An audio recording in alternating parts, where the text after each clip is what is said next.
Salutations and greetings to the people. More or less, it's your boy Lucky Lou, Justice Rebel TV, justicerevolution.org. Back at y'all with another video, you heard? I appreciate y'all for tuning in. Appreciate everybody for tuning in. I appreciate those who hit the like and subscribe. Don't forget to subscribe. Do not forget to tell a friend to tell a friend. Know what I mean? Hit the like, share, subscribe. Bang, notification button. Y'all already know the vibes, man. Word. Got a good show today. We got some important stuff to talk about, man. And from now on, one of the things I'm going to do, because a lot of people don't be checking for this type of stuff, you know what I'm saying? I'm going to bring y'all as much as I could. I'm going to try to keep y'all up to date with the new laws of importance, if I could, that you need to be checking into. The new law that's passing, the new laws that's coming up, you feel me? For these things that people need to be paying attention to. But I know people be busy and y'all got things to do, so come fuck with my channel and I'm gonna put you on to the laws and things that's passing that you should be paying attention to. You know what I'm saying? That you're not. And if you are, you can pay attention on my channel. You heard? Because I'm gonna put you on to the things that you need to be abreast with. You heard? First off, I want to put y'all, I want to talk about HR 1204, which was they just did that yesterday. That got to do with suspending the debt ceiling. They suspended the debt ceiling to December 16th. You know what I'm saying? Which is, you know, depending on, you know, where you at in life and what you into. You know what I mean? That might work for you or work not for you, but it helps people out because it kind of avoided the government shutdown. Hopefully, it avoids the government shutdown. You heard? That's HR 1204. House Rule 1204. They, you know what I mean, suspended the debt ceiling until December 16th, 2022. You know what I'm saying? So, boom, that right there, HR 1204.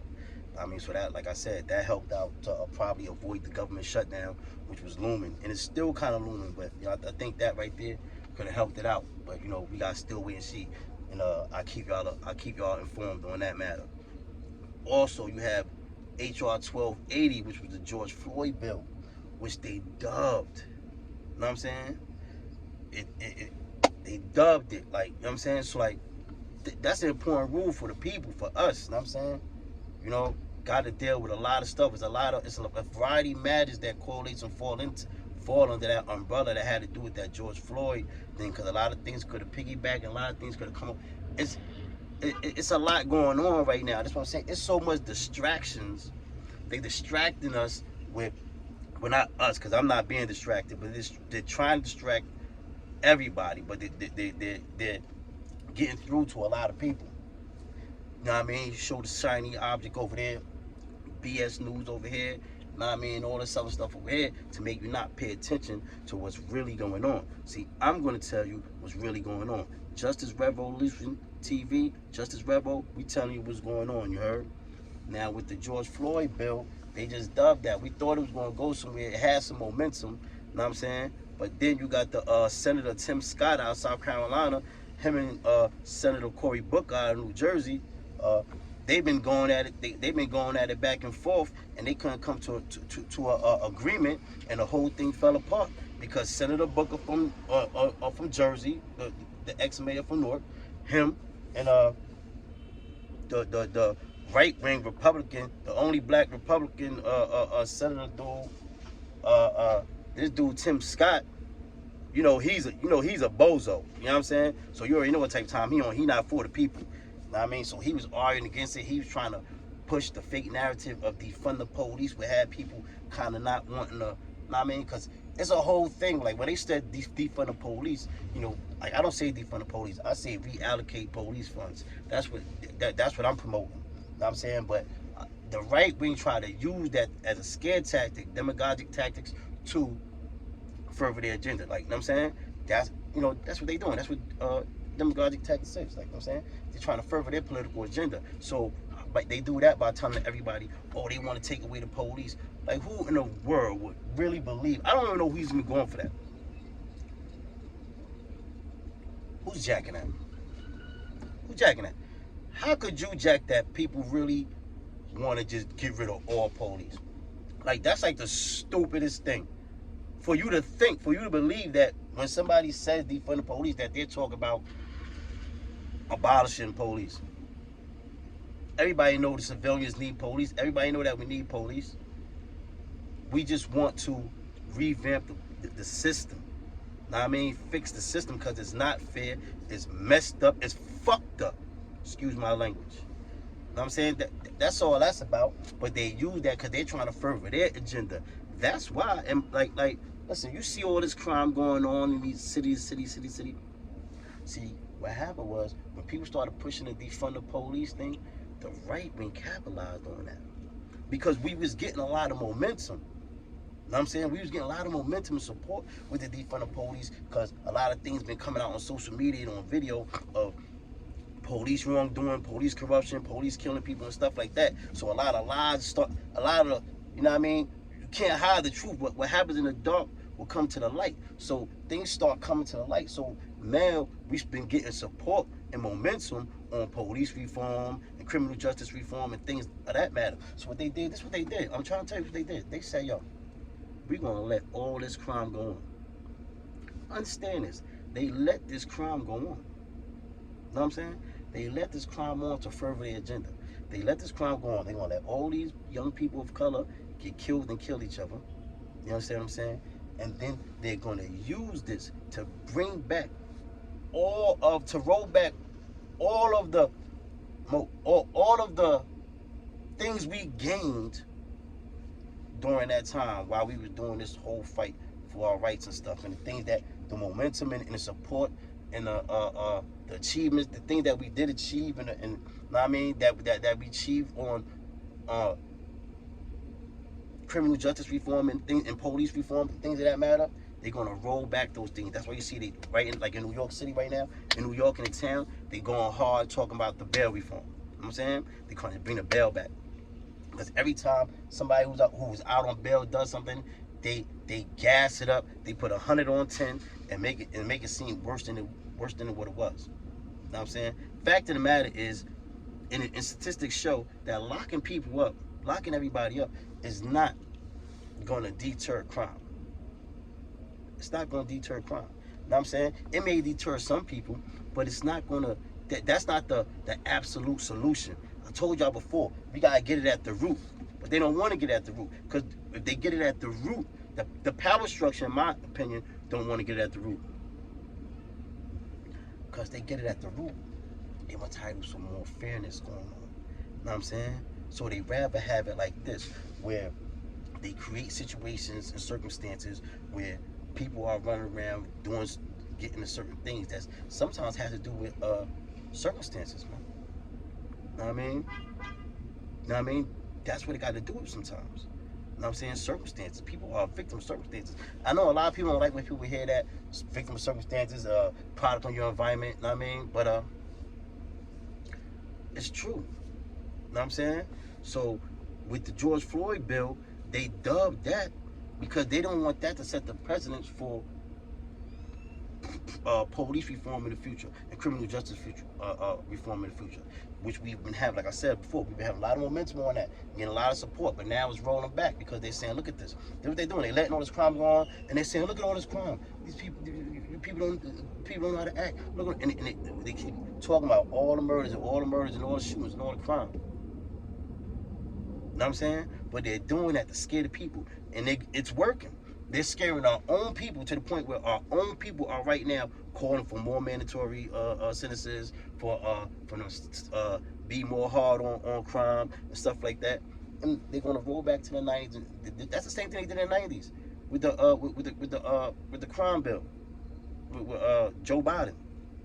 Same thing. They gas it up. Oh, they exaggerated the crime. You know what I'm saying? They talked about the crime so much to the point, and there was crime going on. I'm not negating the fact that there's a lot of crime going on. You know what I'm saying? But sending everybody to jail is not the answer. You heard? It's not the answer. So we gotta try to push back on and get the HR 1280. Excuse me.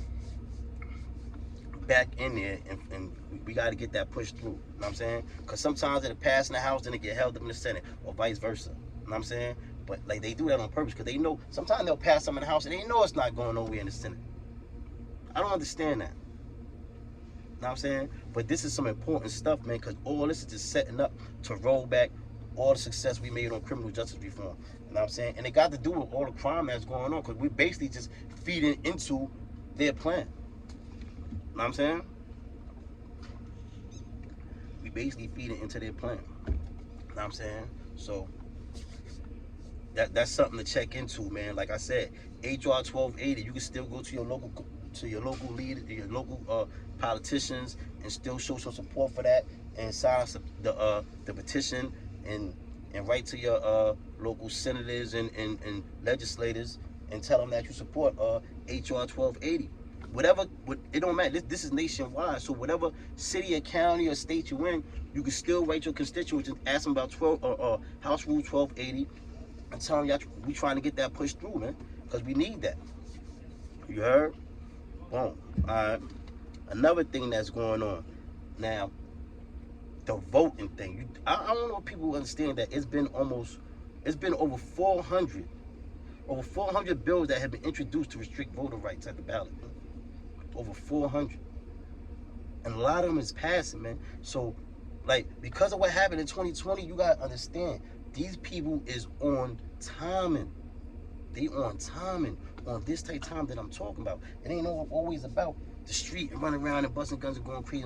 Because while we doing that, well, not we, because I'm not doing that, but I'm saying while people are doing that, these people playing a whole different game. You heard what Sun Tzu said in The Art of War. The best way to win a fight is by not fighting. That don't mean it's not a war. It don't gotta be a physical fight. It could be a psychological fight, a mental fight, spiritual fight. You know what I'm saying? Financial fight. You know what I'm saying? And they bring all that together and putting it on us.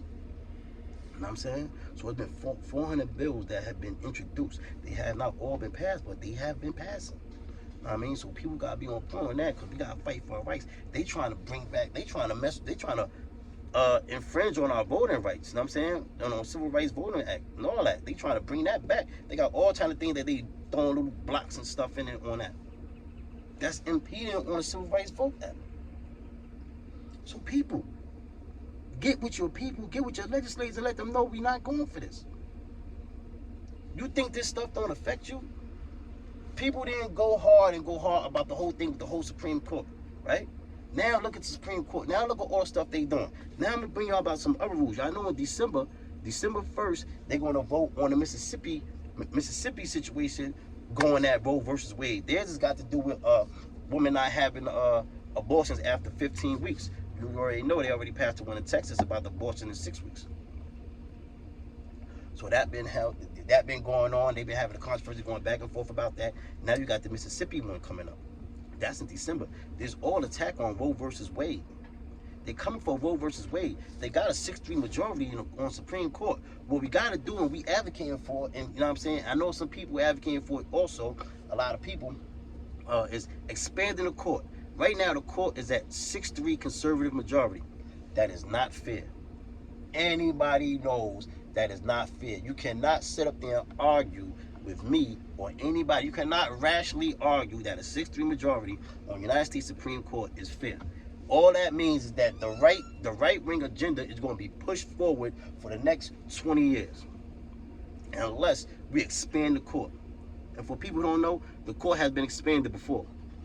The court has been expanded over 4 or 5 times, probably more than that. You know what I'm saying? Definitely 4 or 5 times the court has been expanded.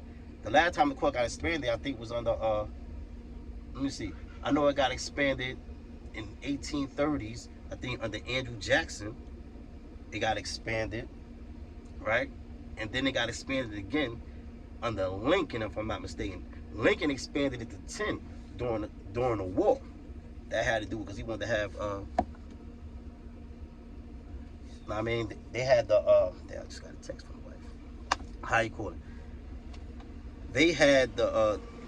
They expanded it to 10, and then Congress brought it back down to 9. So you can do that. You can expand the court. It's an act of Congress. Congress can expand the court. We need to expand the court. Expand Supreme Court to 11.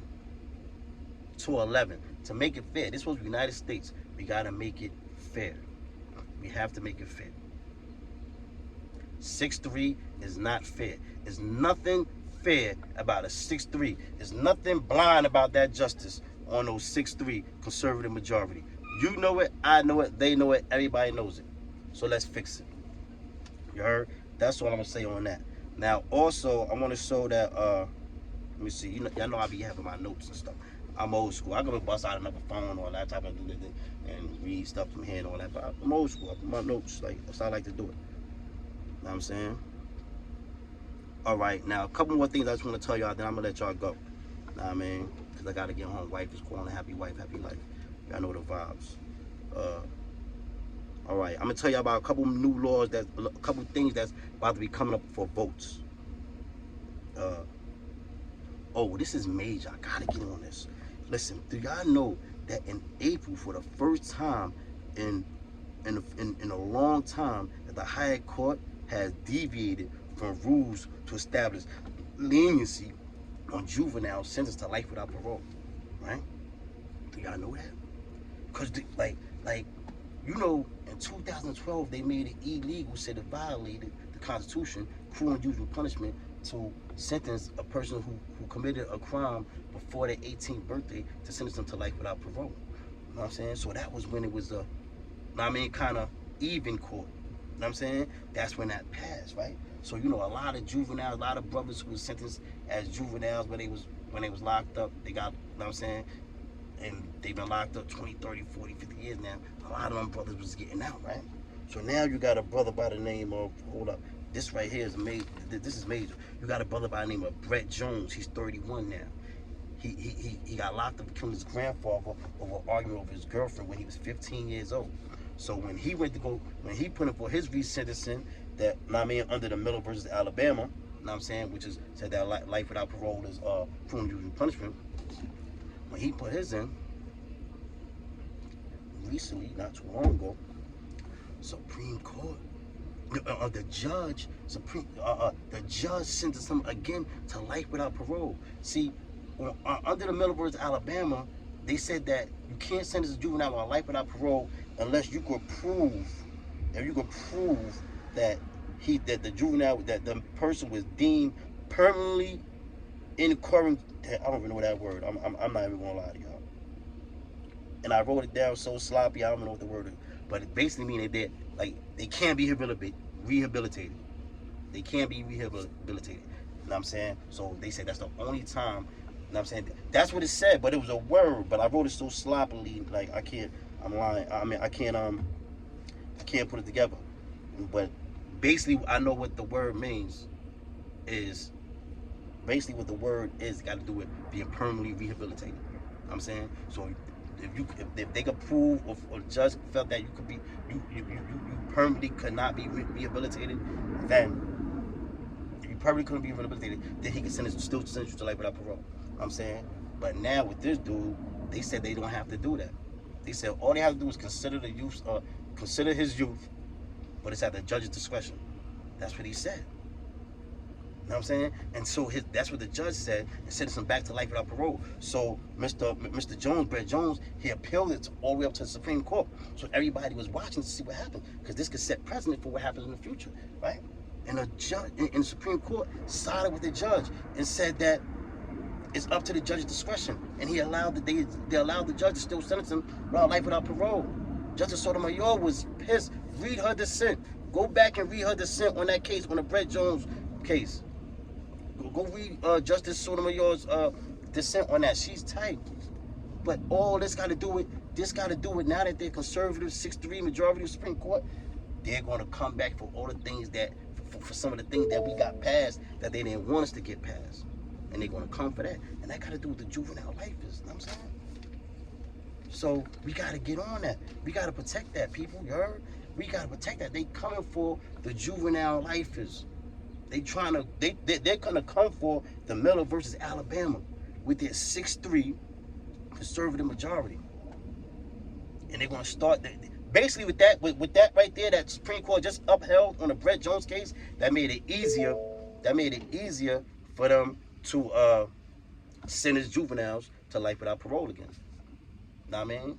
And threw a little loophole in there where they could get it off. Before that, they couldn't get it off. Supreme Court just did that recently. Brett Jones case. Check it out. It's crazy. You know what I'm saying? It's crazy, man. People got to know about that, man. Because, like, when it was a fair court, when it was kind of even, check it out, the stuff that passed. Like, in 2005, Supreme Court ended capital punishment. Ended capital, in 2005, Supreme Court ended capital punishment for juveniles. 2005. Ended capital punishment, no death penalty for juveniles. Then in 2010, they barred life for non-homicidal crimes for juveniles. You know what I'm saying? And then in 2012, they be on life without parole. That's Middle versus Alabama, Montgomery versus Louisiana. Excuse me. You heard? That's when the court was kind of fair, 5-4, with Justice Roberts being the tiebreaker. Like, you know what I'm saying? So sometimes he'll, know what I mean? Because, you know, he don't want to be unpopular. But now, 6-3, they showing off. They coming for all that. You know what I'm saying? They come for all that with this 6-3 majority. This 6-3 majority. That's why they got, we have to expand the court. Expand the court to 11. That's what we on right now, promoting that. And it's a lot of senators, a lot of politicians, especially on the left, that want to expand the court. And it's not about trying to, right now the deck is stacked. The conservative Supreme Court right now is like the when Golden State Warriors stacked their team. You know what I mean? They stacked it. 6-3. It's crazy. Expand the court, man. We have to expand the Supreme Court. That's just it, man. Later on, I want to keep talking to you. I want to talk to you about this crime. You know what I mean? We're going to talk about this crime. We're going to talk about the mayors, the Democratic mayors that's getting a hard bargain. People like the mayor of Larry Krasner, the mayor in Philly, the mayor in Chicago. You know what I'm saying? They get, like, in my opinion, this stuff is out of their hands, but they're getting the blame for it. Of course, if they the big homie, they the mayor, they the big homie, you know what I'm saying? The boss gets a blunt of the blame, but I don't think it's fair because this beyond their control, and it's the power structure making a lot of this stuff happen. You feel me? Wow. Start driving. You know what I'm saying? Getting home. Listen, man, people, man, I'm just trying to keep y'all abreast. From now on, I'm going to be giving y'all all the laws, not all, because, you know, but as many laws as possible. I want to be bringing y'all. You know what I'm saying? To let y'all know what's going on. It's another thing that's coming up too, another book, but you know what I mean? I've been running this. I don't like to make my videos be going to a half hour like that, man, because I don't know if y'all be getting bored or whatever, you heard. I hope I'm not boring y'all. I'm just trying to bring y'all information. I'm not entertainment. I'm not trying to be entertainment, so I'm not up here being funny, joking around and doing gimmicks and all this, and I'm not doing all that. I'm just bringing y'all the information, man. I'm trying to teach, and I'm trying to learn. If I could put y'all on something, excuse me, y'all can put me on something, it's all good. Each one teach one. That's what it is, man. So don't forget to like and subscribe, please. Don't forget to hit the like and subscribe, man. And don't forget to tell a friend like, subscribe. You know what I'm saying? Tap in with the homie, you know what I'm saying? Tap in with the broski, with the brose, man. This is what we doing, man. We learning, we building. If you're trying to build and learn something, man, you might, know what I mean? I'm telling you, tune in, tap in. We talking about these laws and all that. Know what I mean? Hood news, hood vibe. Oh, far south. Don't pay that no mind. You heard? Everybody, salutations. Hold on. You heard? Salutations to the people.